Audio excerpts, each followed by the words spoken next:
And now we have the opportunity to speak with Dennis Jaehne, who's the Associate Vice President for Undergraduate Studies. Dennis, Perfect. welcome. Thank you. Now, tell me just exactly what does the Associate Vice President of Undergraduate Studies do? Well, I'm new in the job. I've been there 1 year, so I'm still figuring out part of that role, actually. But basically, all the undergraduate programs, academic programs, come under our office. We look at the assessment of programs. We look at general education program for all students on campus. We run the catalog, all the curricular paperwork and processing, new courses. It all runs through our office. You know, I was very impressed. I was actually going through and took a few notes on some of the classes that you offer here. I mean, San Jose State's known for its business school, obviously, and for education. That's how we started off, as teaching teachers. We have, it looks like, 9 different degrees in engineering, justice studies, which means we actually train police officers.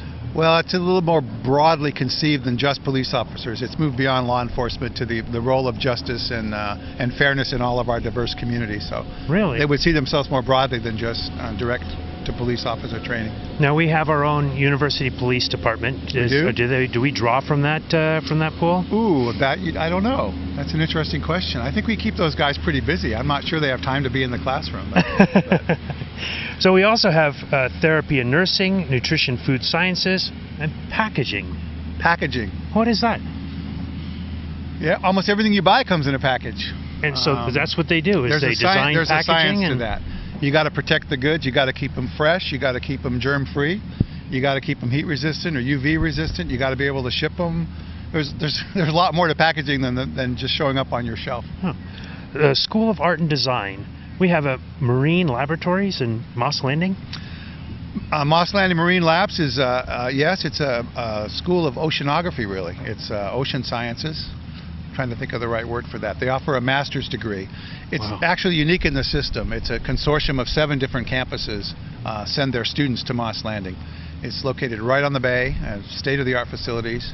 They have a national oceanographic seagoing vessel, 140 feet long, that berths there, and they can go on long trips.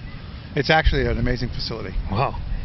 Well, we've also got geology and meteorology. Meteorology, one of the only ones in the state, yeah. Really? Yeah.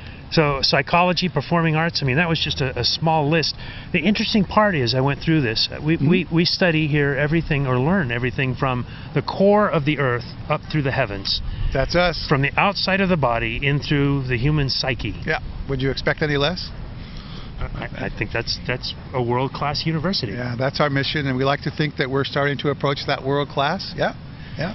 So, with the budget cutbacks, with the classes, getting larger, we've had difficulty getting a hold of units.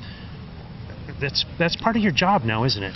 Yeah, part of our job now is enrollment management, which is a new wrinkle for the CSU. We were started with the state master plan.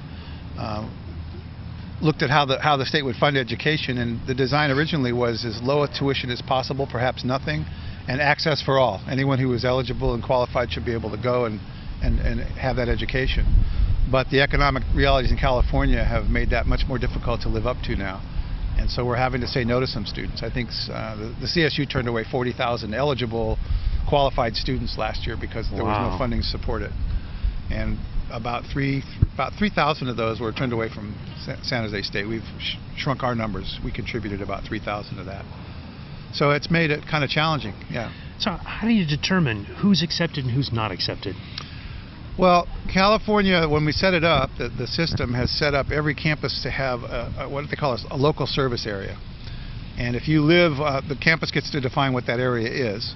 But the plan was that no matter where you live in California, there should be one CSU that's your local. Even if it's farther away than you might like, it's still your local. And once they set that up, then it's incumbent upon us to accept everyone from our service area that's eligible. And that causes our numbers to swell or to reach capacity, and then that's when we begin to say where we're impacted, and you can't just have your choice of major. There's more students than we can handle given the funding, but we're obligated to take you. So this year, for the first time, we admitted something like 1,200 students who were eligible to come here from our local service area. They wanted to be in a major like business, engineering that was impacted, and we had to say, we're happy to accept you, but we can't put you in the major that you chose.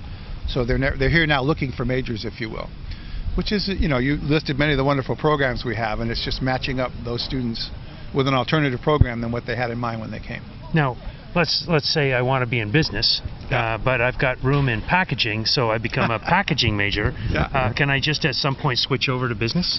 Well, the major's impacted whether you want to come in the front door to get there or whether you want to come in and then change from a side door. So you still have to go to them and say, may I be in your major, and do I meet your criteria? And they will have impaction criteria for transfers as well, for change of major within the school.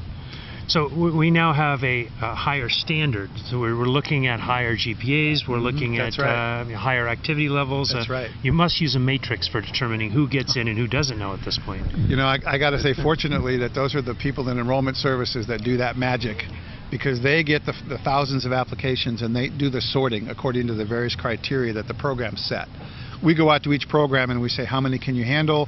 And what should the cutoff be for your entry scores or for your transfer GPA? And then we turn those formulas over to enrollment management. And they just kind of handle that. They do the magic. They come out with a list and say, of all the people that apply to business, these are the ones that major cutoff from across the whole state. When you're impacted, you could take people from the whole state. And so they worked their way down in business, and even though they'd set the criteria at 3.0, I think they cut it off at 3.4. Wow. And that broke a lot of hearts on campus, because it's hard to say to a student who has a good solid 3.4 B+ average that they can't get into that major. Yeah, you're into the campus, but you still can't get into that major because we had enough people who had higher scores. And that's what impaction's done. Yeah. Now, when I was here on campus, the engineering school was impacted. That's still the case now? I think most of the engineering programs, you mentioned there was 8 or 9 degrees in engineering. Most of them, I think, are impacted. There's 1 or 2 that are not. So, and then they do recommend enter into the ones that are not impacted, and then work your change from within the college. Demonstrate that you can do the work, and we'll make you that over. move. Yeah. What are some of the other impacted programs that are more popular? You know, the professional programs seem to impact most quickly. Every program, I think, in the College of Applied Sciences and Arts, so that would be the Justice Studies program that you mentioned. Nursing's been impacted for years, occupational therapy, social work. These are kind of professional and licensure programs linked to professions. Any advice out there for new students wanting to come to San Jose State? Well, apply early. I think the new mantra around here, as we put on the brakes, it used to be wide open arms, embracing everyone. If you missed a few things getting in, if you missed a deadline, whatever, don't worry, we'll work with you. And the big change has been to tough love. It's kind of like when you're saying no to that many students, you have to be fair to everybody and treat them all equally. So if you say your payment's due at noon on Thursday and you don't make it at noon on Thursday, 1 o'clock doesn't cut it. And that's been a hard message for many people. But I think if you pay attention to your P's and Q's, the advisors say take these classes, you have to this grade point average, you have to get your application in by this deadline. If you do those things, you'll be all right. And San Jose State's not an automatic admission, so not anymore. Work on the GPAs, the SATs are important, activities outside of school also considered. The complete profile. Yep. Dennis, thank you very much for joining us at Willow Glen Emotion and shedding a little light on students and their acceptance into the university. Glad to be here. Thanks for having me.